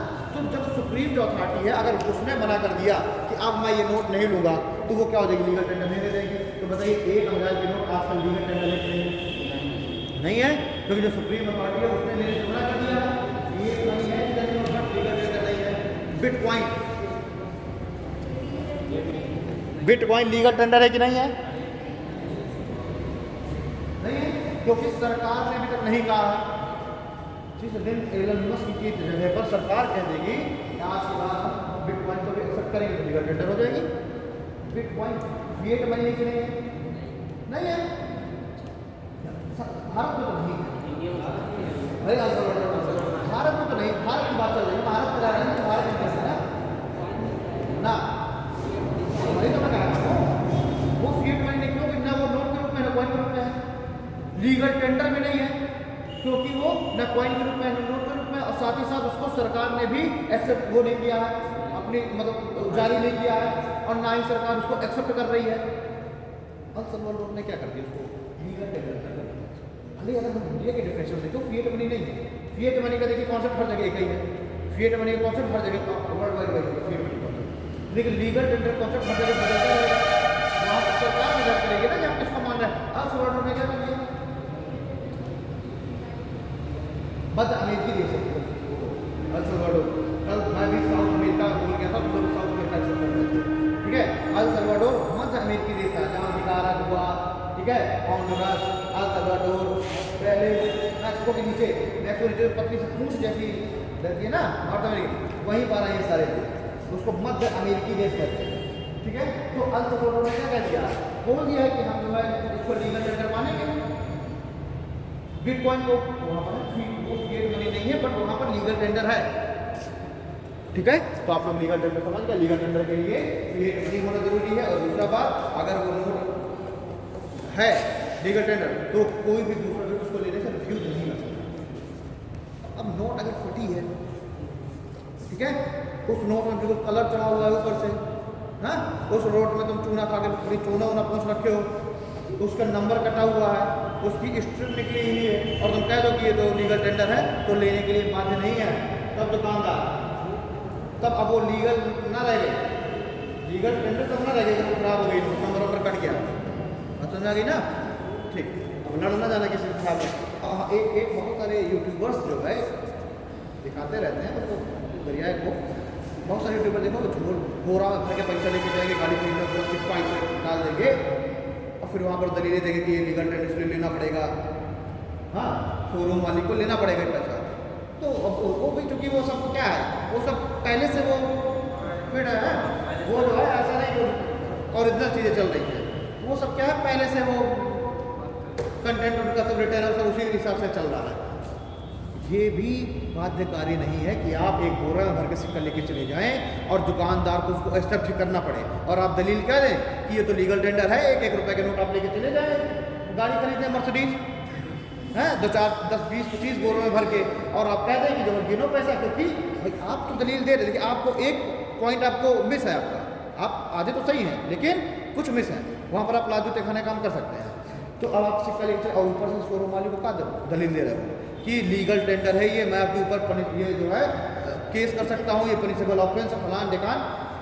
अगर शोरूम मालिक इकोनॉमिक्स का नॉलेज है तो क्या उतारेगा जूता, पहले 4 जूता मारेगा और फिर कहेगा पढ़ के आओ कि उस एक्ट में एक चीज़ और भी लिखा हुआ है कि जो सिक्के हैं वो ज़्यादा से ज़्यादा 1000 रुपये तक के ही एक्सेप्ट किए जा सकते हैं। भाई वो सामने वाले की म्यूचुअल अंडरस्टैंडिंग हो, चाहे तो 1000 से ज़्यादा भी एक्सेप्ट कर ले, लेकिन जो बाध्यकारी है सामने वाला वो अधिकतम 1000 रुपये तक के ही सिक्के लेने के लिए बाध्यकारी है। अब ये नहीं कि तुम 1 करोड़ के सिक्के लेके पहुंच जाओ, कह दो कि तो लीगल टेंडर है तो लो, नहीं तो देशद्रोह तुम्हारे ऊपर लग जाएगा। तो ये हाँ ये है, ये एक्ट में ही है ये चीज़ कि अधिकतम 1000 तक के सिक्के, 1000 एक सिक्का नहीं, 1000 रुपये तक के सिक्के सामने वाला देखेंगे बाध्यकारी। अगर 1000 रुपये तक के ही सिक्के हैं सामने वाला नहीं दे रहा तो आप उसके ऊपर केस कर सकते हैं। लेकिन अगर वो सिक्के की कीमत 1000 रुपये से ज़्यादा पूरे भर के सिक्के हैं और फिर तुम उसके दलील दे रहे हो लीगल टेंडर लो केस कर रहा हूँ, तो वहाँ पर सच में मैंने ऐसा देखा। मैंने तो सब बात में तो मैं ये सब क्या ये सब जो है ऑलरेडी सब डिसाइडेड है और सब उनका मैंने कहा कि अब ये देख के तुम ना चले जाएंगे तो मेरे को फिर तुम आई हो जाओ चले जाओ हम एक पब्लिसिटी स्टंट करें, तो वहाँ पर वो पब्लिसिटी स्टंट गाती नहीं पड़ सकता है, कुटाई भी हो सकती है जब वो नॉलेज हो उसको। ठीक है, तो आज हम लोग ने देख लिया लीगल टेंडर तक। कल हम लोग थोड़ा सा देखेंगे कि आखिरकार क्या होता है, डीमोनेटाइजेशन क्या है। ठीक है, अभी ईरान ने आखिरकार क्या किया था, ईरान ने अपनी करेंसी को टोमान में कन्वर्ट कर दिया ना।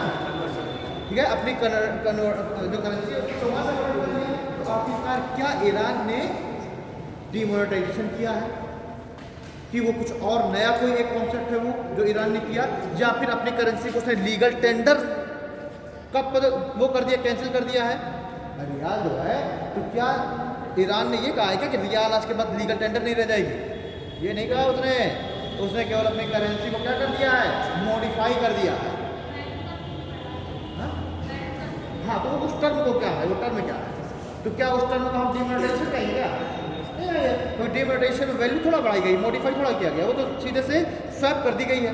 तो उसने क्या किया है, अभी रियाल अभी भी आप लेके चले जाए तो ऐसा नहीं कि रियाल एक्सेप्ट नहीं होगी, उसने बस क्या किया, थोड़ा सा उसने वैल्यू को मॉडिफाई कर दिया, तो वहाँ लेकर गया और वहाँ पर क्या होता है उस कंडीशन में जो जीरो है उन जीरो को घटा दिया था, जो जीरो है जीरो को घटा दिया था।